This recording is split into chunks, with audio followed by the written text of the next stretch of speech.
राजस्थान सरकार ने राज्य में पुरानी पेंशन व्यवस्था लागू करने का फैसला किया है, यानी कि 2004 के बाद भी सरकारी नौकरी में आए लोगों को सरकार की तरफ से पेंशन मिलेगा। नमस्कार, ईपीएस 95 पेंशन धारकों आप सभी का स्वागत करते हैं एक बार फिर से हमारे इस YouTube चैनल पर। जी हां दोस्तों, आप सभी के लिए ब्रेकिंग न्यूज, बड़ी खबर निकल कर आ चुकी है। पेंशन धारकों को शानदार तोहफा, मेडिकल अलाउंस 5000 रुपए तक मिलेगा और ये जो ऐलान है ये आज से ही आप सभी के लिए लागू किया जाएगा। साथ ही साथ पेंशन को लेकर आज की प्रमुख 3 बड़ी अपडेट निकल कर आ चुकी है, जिसके बारे में हम इस वीडियो के अंदर बात करेंगे। पहली अपडेट की बात करें तो दोस्तों, अंतिम दौर में पुरानी पेंशन की लड़ाई मिल सकता है ये 3 ऑप्शन। जी हाँ दोस्तों, जूनी पेंशन की जो लड़ाई है वो इन दोनों तेज हो चुकी है और ये अंतिम दौर में लड़ाई लड़ी जा रही है और इनके लिए 3 ऑप्शन मिलेंगे। तो कौन कौन से ऑप्शन मिलेंगे, क्या क्या फायदा होगा, क्या पुरानी पेंशन लागू होगी या फिर नई पेंशन व्यवस्था ही लागू रहेगी। साथ ही दोस्तों, केंद्रीय कर्मचारियों की लगी लॉटरी, खाते में आएंगे डीए एरियर के 2 लाख रुपए। जी हाँ दोस्तों, केंद्रीय कर्मचारी पेंशन धारकों के लिए यहाँ पर रुके हुए डीए एरियर को लेकर बड़ी खबर है। 2 लाख से भी ज्यादा रुपए आप सभी के खाते में आने वाले हैं। तो वो कैसे आएंगे, इसके बारे में भी आपको इस वीडियो में बताया जाएगा। साथ ही दोस्तों, 4 लाख कर्मचारियों को 4% महंगाई भत्ता कब, टीचर्स एसोसिएशन के मुख्य सचिव को लिखा पत्र, सीएम ने भी की जानकारी। जी हाँ दोस्तों, सीएम ने भी इसकी निगरानी की है। तो आखिर आप सभी के लिए डीए एरियर को लेकर क्या बड़ी खबर निकलकर सामने आई है, इसके बारे में भी आज की इस वीडियो के अंदर पूर्ण रूप से संपूर्ण बात करेंगे तथा पेंशन से जुड़ी तमाम छोटी बड़ी खबरों को आज की इस वीडियो के अंदर कवर करने वाले हैं। इसलिए दोस्तों, अगर आप सरकारी कर्मचारी, राज्य कर्मचारी पेंशन धारक है तो आपसे निवेदन है कि आप इस वीडियो को पूरा लास्ट तक जरूर देखें, जिससे आपकी पेंशन बढ़ोतरी, डीए एरियर और साथ ही आपकी महंगाई भत्ते को लेकर क्या बड़ी खबर निकल कर आ चुकी है, इनके बारे में एक एक करके विस्तार से जानकारी आपको इस चैनल के माध्यम से देने की कोशिश करेंगे। इसलिए आप चैनल को सब्सक्राइब कर दें और वीडियो को लाइक कर दें। तो चलिए सबसे पहले बड़ी खबर की ओर चलते हैं और पुरानी पेंशन की लड़ाई मिल सकता है ये 3 ऑप्शन। तो आखिर 3 ऑप्शन कौन कौन से मिल सकते हैं और पुरानी पेंशन की लड़ाई जो अंतिम दौर में कैसे है, इसके बारे में सबसे पहले चलिए बात करते हैं। देखिए दोस्तों, पुरानी पेंशन बहाली की लड़ाई अब अंतिम दौर की तरफ बढ़ रही है। अगर सरकार कर्मचारियों की इस मांग को नहीं मानती है तो उस स्थिति में अनिश्चितकालीन हड़ताल हो सकती है। कितने कर्मचारी अनिश्चितकालीन हड़ताल के पक्ष में है, ये पता लगाने के लिए केंद्र सरकार में 2 विभाग, बड़े विभाग है जो रेलवे और रक्षा विभाग, जो कि सिविल में यहाँ पर स्ट्राइक बेल्ट यानी मतदान कराया गया था और ओपीएस के लिए गठित नेशनल जॉइंट काउंसिल जेजेएस की संचालक समिति ने राष्ट्रीय संयोजक और स्टाफ साइड की राष्ट्रीय परिषद जेसीएम के मुख्य सचिव शिव गोपाल मिश्रा ने कहा कि अब स्ट्राइक बेल्ट का ही नतीजा आ सकता है। जी हां दोस्तों, रेलवे के 11 लाख कर्मचारियों में से यहाँ पर 96% कर्मचारी ओपीएस न लागू करने की स्थिति में अनिश्चितकालीन हड़ताल पर जाने के लिए तैयार है। इसके अलावा रक्षा विभाग के सिविल जो 4 लाख कर्मचारी हैं, उनमें से 97% कर्मचारी हड़ताल के पक्ष में है। ये मतदान पूरी तरीके से निष्पक्ष तरीके से हुआ है। कर्मचारियों के बिना किसी दबाव में अपना मत डाला है। अब ज्वाइंट फॉर्म की बैठक में अनिश्चितकालीन हड़ताल पर निर्धारित की जाएगी घोषणा की आखिर कैसे हड़ताल की जाएगी। लेकिन इसके लिए 3 उपाय कौन कौन से हैं, सबसे पहले मैं आपको 3 उपाय बता देता हूं। देखिए दोस्तों, सबसे पहला उपाय यह है कि ओल्ड पेंशन की तरह लास्ट सैलरी की आधी रकम तक पेंशन तो मिले, लेकिन उनके लिए कर्मचारी का योगदान लिया जाए। ऐसी स्कीम आंध्र प्रदेश में चलाई जा रही है। सरकार और पेंशन फंड रेगुलेट एवं डेवलपमेंट अथॉरिटी यानी कि दोस्तों पीएफआरडीए के बीच इस मुद्दे पर बातचीत हो चुकी है। अब दूसरे उपाय की बात करें तो दोस्तों, दूसरा उपाय यह है कि मौजूद एनपीएस में ही न्यूनतम पेंशन तय कर दी जाएगी। एनपीएस को लेकर शिकायत यह है कि दोस्तों इसमें कर्मचारियों का योगदान तय है, लेकिन जो रिटर्न है वो यहाँ पर तय नहीं होता है और इस पर काम लगभग पूरा हो चुका है, लेकिन बोर्ड की अभी मंजूरी बाकी है।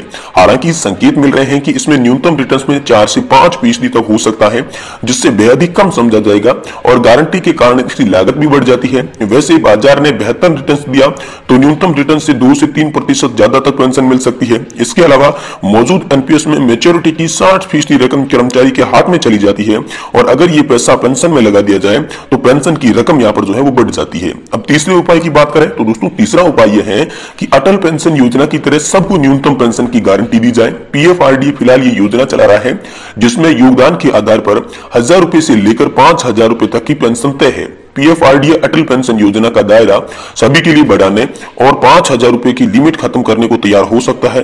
बस शर्त यह है कि किसी भी यहाँ पर वित्तीय स्थिति में, वित्त की कमी में, उस स्थिति में यहाँ पर जो सरकार है वो यहाँ पर मदद का जिम्मा लेगी तो दोस्तों ये योजना आप सभी के लिए लागू कर दी जाएगी। यानी कि दोस्तों 3 उपायों को अगर मोटा मोटा बताया जाए तो यहाँ पर ओपीएस की तरह लाभ मिलना चाहिए और एनपीएस की तरह कंट्रीब्यूशन होना चाहिए। ये पहला उपाय बताया जा रहा है। दूसरा उपाय यह है कि ये जो पेंशन है इसको लेकर शिकायतें तो बहुत है, लेकिन यहाँ पर जो कंट्रीब्यूशन भी तय हो रहा है, लेकिन यहाँ पर जो रिटर्न मिल रहा है वो तय नहीं हो रहा। तो सरकार अगर वापस पेंशन कितनी मिलेगी ये तय कर दे तो भी ये मुद्दा सॉल्व हो सकता है। और तीसरा मुद्दा ये बताया जा रहा है कि जिस तरीके से यहाँ पर जो अटल पेंशन योजना है उस पेंशन योजना की तरह अगर पेंशन धारकों को गारंटीड पेंशन यहाँ पर दी जाए तो दोस्त अच्छा होता है। लेकिन इसमें जो सरकार कह रही है, इसमें जो पीएफआरडी है वो कह रहा है कि अगर कोई भी वित्तीय स्थिति में कमी हो जाती है तो सरकार यहाँ पर जिम्मेदारी लेगी, तो ये योजना लागू होगी। यानी कि 3 उपाय आप सभी के लिए सामने आए हैं। वही दोस्तों दूसरी बड़ी अपडेट की बात करें तो दोस्तों केंद्रीय कर्मचारियों की लगी लॉटरी, खाते में आएंगे डीए एरियर के 2 लाख रुपए से भी ज्यादा। तो दोस्तों 2 लाख रुपए से भी ज्यादा आपके खाते में डीए एरियर के कैसे आने वाले हैं, चलिए इसके बारे में आपको विस्तार से जानकारी देते हैं। देखिए दोस्तों, अगर आपके घर में कोई केंद्रीय कर्मचारी और पेंशन धारक है तो अब आप लोगों की बल्ले बल्ले होने जा रही है, क्योंकि दोस्तों केंद्र सरकार एक साथ 2 बड़े गिफ्ट देने वाली है। सरकार फटाफट जल्द ही अटका पड़ा डीए एरियर के साथ फिटमेंट फैक्ट में भी बढ़ोतरी करने जा रही है, जो कि हर किसी का दिल जीतने वाला है। जी हां दोस्तों, इसका फायदा बड़ी संख्या में कर्मचारियों को मिलने जा रहा है, जो कि किसी बड़ी सौगात की तरह साबित हो सकता है। सरकार ने कुछ दिनों पहले ही कर्मचारियों और पेंशन भोगियों के डीए में 4% की बढ़ोतरी की थी, लेकिन जिसके बाद हर किसी के चेहरे पर काफी रौनक दिखी। दूसरी ओर डीए एरियर और फिटमेंट फैक्ट में इजाफे का ऐलान आधिकारिक तौर पर नहीं किया गया है, लेकिन मीडिया की खबरों में जनवरी से पहले ये दावा किया जा रहा है। तो दोस्तों खाते में जल्द आएगा अटका पड़ा डीए एरियर। जी हां दोस्तों, केंद्र की मोदी सरकार केंद्रीय कर्मचारी और पेंशन धारकों के अकाउंट में डीए एरियर का पैसा खाते में डालेगी, जिसके बाद उनके चेहरे पर काफी रौनक झलकेगी। सरकार ने 18 महीने का डीए एरियर कोरोना वायरस संक्रमण काल के दौरान रोक लिया था। 1 जनवरी 2020 से 30 जून 2021 तक का फिटमेंट फैक्ट सरकार के अकाउंट में नहीं भेजा था। इसके बाद से केंद्रीय कर्मचारी अटके पड़े डीए एरियर के पैसे की डिमांड कर तेज हो रही थी। उच्च श्रेणी के कर्मचारियों के अकाउंट में करीब यहाँ पर जो है 2,18,000 रुपए तक की राशि यहाँ पर आने वाली है। सरकार आम चुनाव से पहले ये बड़ा ऐलान कर सकती है, जो हर किसी का दिल जीतने के लिए काफी होगा। महंगाई भत्ते में ये राशि किसी बूस्टर डोज से कम साबित नहीं होने वाली है, जो कि हर किसी का दिल जीतने के लिए काफी होगी। वहीं दोस्तों तीसरी और महत्वपूर्ण अपडेट की बात करें तो देखो लाखों कर्मचारियों को 4% महंगाई भत्ता कब, टीचर्स एसोसिएशन के मुख्य सचिव को लिखा गया पत्र और सीएम ने क्या दी है जानकारी, इसके बारे में चलिए बात करते हैं। देखिए छत्तीसगढ़ टीचर्स एसोसिएशन के मुख्य सचिव को पत्र लिखकर राज्य के कर्मचारियों की लंबित 4% महंगाई भत्ता दे तिथि जुलाई 2023 से देने के आदेश जारी करने की यहाँ पर बड़ी मांग की। इस संबंध में टीचर्स एसोसिएशन के प्रदेश अध्यक्ष संजय शर्मा ने कहा कि 4% महंगाई भत्ता देने की अनुमति निर्वाचन आयोग के राज्य कर्मचारियों के लिए दावा किया गया था।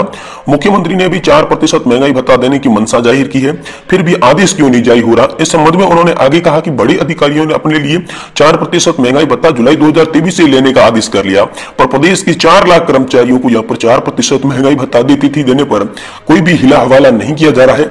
इससे बड़े अधिकारियों द्वारा कर्मचारियों के महंगाई भत्ते एरियर न देने पर इसीलिए गुना भाग किया जा रहा है, जिससे कर्मचारियों में काफी ज्यादा रोष फैला हुआ है। वहीं दोस्तों छत्तीसगढ़ टीचर्स एसोसिएशन के मुख्य अध्यक्ष संजय शर्मा, प्रदेश संयोजक सुधीर चौधरी, वाजिद खान, प्रदेश उपाध्यक्ष हरिंदर सिंह, देवनाथ साहू, वसंत चतुर्वेदी और प्रवीण श्रीवास्तव, विनोद गुप्ता, डॉक्टर कोमल वैष्णव, प्रदेश सचिव मनोज छंगला, प्रदेश कोषाध्यक्ष शैलेश पारीक ने की राज्य के कर्मचारियों को 4% महंगाई भत्ता दिए जाने बाबत भारत सरकार निर्वाचन आयोग से प्राप्त अनुमति पत्र के साथ कार्यालय मुख्य निर्वाचन पदाधिकारी छत्तीसगढ़ द्वारा सचिव छत्तीसगढ़ शासन सामान्य शासन विभाग और मंत्रालय महानदी भवन नवा रायपुर को पत्र लिखा और प्रदेश के कर्मचारियों और शिक्षकों की ओर से छत्तीसगढ़ टीचर्स एसोसिएशन में शीघ्र ही तिथि 23 से 4% कुल 46% महंगाई भत्ता प्रदान करने की आदेश पारित करने की यहाँ पर बड़ी मांग की है। आप यहाँ पर देख सकते हैं छत्तीसगढ़ टीचर्स एसोसिएशन पुरानी पेंशन योजनाओं को फिर से लागू करने की मांग हो रही है, जिसमें अनुसार लंबे समय से बनाई गई योजनाओं का लाभ होना चाहिए।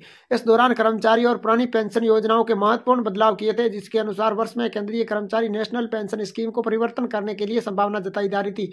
सरकार ने आपको यह बताते हुए कहा कि जो पुरानी पेंशन थी वो अभी कुछ दिनों के अंदर, जो आप लंबे समय से आपका इंतजार चल रहा था, वो इंतजार खत्म होने वाला है, जिसके अनुसार वैध सुरक्षाओं का जो लाभ किया था उसी के अनुसार केंद्रीय कर्मचारियों की जो पुरानी पेंशन है वो कर्मचारी कई समय से लगातार उसमें कोशिशें कर रहे थे, हड़तालें की, तो उसमें सड़क जाम किया, हंगामा किया, तो भी उसको पुरानी पेंशन का लाभ सरकार ने वापस नहीं दिया। अब सरकार ने आपको वापस, जैसे ही चुनाव आई तो सरकार ने आपके सामने सिर झुका के आपको यह बताया कि पेंशन धारकों अब हम आपकी मांग मांगने के लिए सहमति भी दी। सरकारी कर्मचारी और ऑप्शन की मांग को हड़ताल को लेकर सरकारी कर्मचारी मांग लेने के लिए भाजपाओं को छत्तीसगढ़, राजस्थान, झारखंड और पंजाब को पुनः वापस लागू करने के लिए सरकार ने सहमति बताते हुए यह बताया कि कर्मचारियों को आर्थिक लाभ दिया जाएगा, जिसमें साथ ही पार्टियों के मुद्दे पर अपनी राजनीति का लाभ भी देखा जाएगा। सरकार ने आपको भरोसा दिलाते हुए यह बताया कि जो कर्मचारी है उसको पुरानी पेंशन का लाभ दे दिया जाएगा और जैसे ही पुरानी पेंशन का लाभ मिलना स्टार्ट हो गया, तो आपको उसमें बहुत ही बड़ा फायदा नया लॉन्च किया था, जिसी के अनुसार बताया था।